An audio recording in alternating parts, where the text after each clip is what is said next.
ಪತ್ರಿಕಾಗೋಷ್ಠಿ ಕರೆದ ಉದ್ದೇಶ ಏನಪ್ಪ ಅಂದ್ರೆ, ಈಗ ಆಲ್ರೆಡಿ ನಮ್ಮ ಜಯಚಂದ್ರನ್ ಅವರು ಕೂಡ ನಮ್ಮ ಮಾಜಿ ತಾಲೂಕ್ ಪಂಚಾಯತ್ ಅಧ್ಯಕ್ಷರು, ನಮ್ಮೆಲ್ಲರ ಶಕ್ತಿ.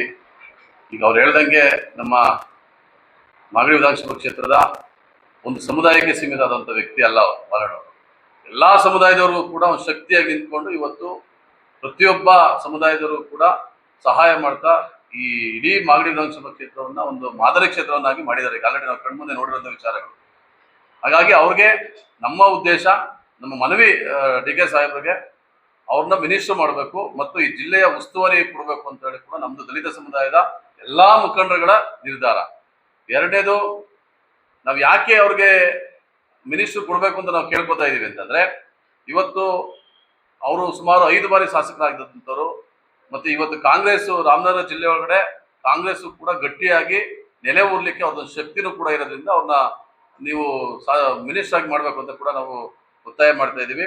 ಎರಡನೇದು, ಇವತ್ತೇನು ನಮ್ಮ ಜಯಚಂದ್ರನ್ ಸುಮಾರು ವರ್ಷಗಳಿಂದಲೂ ಕೂಡ ಮಾಜಿ ತಾಲೂಕ್ ಪಂಚಾಯತ್ ಅಧ್ಯಕ್ಷರಾದ ಕಾಂಗ್ರೆಸ್ನಲ್ಲಿ ಶ್ರಮ ವಹಿಸಿ ಎಲ್ಲರನ್ನೂ ಒಂದು ಎಲ್ಲಾ ಪಕ್ಷದವ್ರನ್ನು ಕೂಡ ಇದ್ದಂತ ಕರ್ಕೊಂಡು ಕಾಂಗ್ರೆಸ್ ಪಕ್ಷಕ್ಕೆ ಸೇರ್ಪಡೆ ಮಾಡ್ತಾ ಎಲ್ರಿಗೂ ಶಕ್ತಿಯಾಗಿ ನಿಂತ್ಕೊಂಡು ಕಾಂಗ್ರೆಸ್ನ ಬಿಡದಿ ಹೋಬಳಿ ಒಳಗಡೆ ಒಂದು ನೆರೆ ಹೊರುವಂತ ಶಕ್ತಿ ಕೂಡ ಅವ್ರು ಮಾಡಿದ್ದಾರೆ. ಹಾಗಾಗಿ ಅವ್ರಿಗೆ ನಾವು ಇವತ್ತು ಲಾಸ್ಟ್ ಟೈಮು ಲೋಕಸಭಾ ಎಲೆಕ್ಷನ್ ಅಲ್ಲಿ ಜಯಚಂದ್ರನ್ ಅವರ ಅಧ್ಯಕ್ಷತೆಯಲ್ಲಿ ಮತ್ತೆ ನಮ್ಮ ವಾಣಿ ಶಿವರಾಮಪ್ಪರ ಅಧ್ಯಕ್ಷತೆಯಲ್ಲಿ ನಾವು ಇಡೀ ಯಾವುದೇ ಜಿಲ್ಲೆಯಲ್ಲೂ ಕೂಡ ಅಭಿಯಾನ ಮಾಡಿರ್ಲಿಲ್ಲ.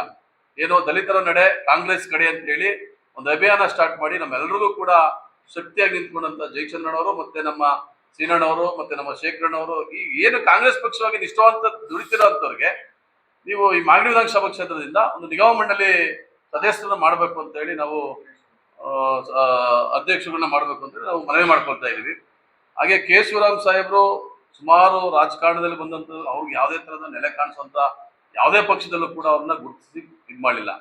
ಈಗ ಅಟ್ಲೀಸ್ಟ್ ಈಗಾದ್ರೂ ಅವರು ಈ ಕಾಂಗ್ರೆಸ್ ಪಕ್ಷದಲ್ಲೇ ಉಳ್ಕೊಂಡು ನಮ್ಮೆಲ್ಲರಿಗೂ ಶಕ್ತಿಯಾಗಿ ಉಳ್ಕೋಬೇಕು ಅಂದ್ರೆ ತಾವು ದಯವಿಟ್ಟು ಮಾನ್ಯ ಡಿ ಕೆ ಶಿವಕುಮಾರ್ ಸಾಹೇಬ್ರಿಗೆ ಒಂದು ಮನವಿ, ದಲಿತ ಮುಖಂಡರ ಪರವಾಗಿ ನೀವು ಅವ್ರನ್ನ MLC ಮಾಡಿ ಇಡೀ ರಾಜ್ಯ ಸಂಘಟನೆ ಕಟ್ಟುವಂತ ಶಕ್ತಿ ಅವ್ರು ಕೊಡ್ಬೇಕು ಅಂತ ಹೇಳ್ಕೊಂಡು ನಾವು ಕೂಡ ಮನವಿ ಮಾಡ್ಕೊತೀವಿ. ಯಾಕೆಂದ್ರೆ ಶಿವರಾಮ್ ಸಾಹೇಬ್ರು ತುಂಬಾ ಎಲ್ಲಾ ಪಕ್ಷದಲ್ಲೂ ನೋಡ್ಕೊಂಡು ಅವ್ರ ಕಷ್ಟ ಅನುಭವಿಸ್ಕೊಂಡು ಬಂದಿರೋದ್ರಿಂದ ಈಗಲಾದ್ರೂ ಅವ್ರಿಗೆ ಒಂದು ಉತ್ತಮವಾದ ಸ್ಥಾನ ಕೊಟ್ರೆ ನಾವೆಲ್ಲರೂ ಕೂಡ ಅವ್ರ ಜೊತೆ ಕೈ ಜೋಡಿಸಿ ಇಡೀ ರಾಜ್ಯ ಸುತ್ತಿ ಕಾಂಗ್ರೆಸ್ ಪಕ್ಷವನ್ನ ಕಟ್ಟುವಂತ ನಿರ್ಧಾರದಲ್ಲಿ ನಾವೆಲ್ಲರೂ ಕೂಡ ಭಾಗಿಯಾಗ್ತೀವಿ.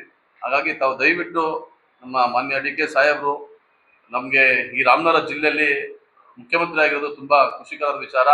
ಯಾಕಂದ್ರೆ ಅವ್ರೆಲ್ರಿಗೂ ಸಮಾನತೆಯಾಗೇನೆ ಕಾಣ್ತಾ ಇರೋದ್ರಿಂದ ನಮಗೂ ಕೂಡ ನಮ್ಮ ದಲಿತ ಮುಖಂಡರುಗಳಿಗೆ ಹಿರಿಯರಿಗೆ ನಿಗಮ ಮಂಡಳಿ ಅಧ್ಯಕ್ಷರುಗಳು ಕೊಡ್ತಾರೆ ಅಂತೇಳಿ ನಮಗೂ ಕೂಡ ಭಾವನೆ ಇದೆ. ಅದನ್ನ ಮಾಡಬೇಕು ಅಂತ ಹೇಳಿ ತಮ್ಮ ಮನವಿ ಕೂಡ ಮಾಡ್ಕೊತಾ ಇದೀವಿ. ಇದು ಆದಷ್ಟು ನಮ್ಮ ಬಾಲಣ್ಣವರು ಕೂಡ ಮಿನಿಸ್ಟರ್ ಮಾಡಲಿ ಅಂತ ಕೂಡ ನಾವು ಕೇಳ್ಕೊತಾ ಇದೀವಿ.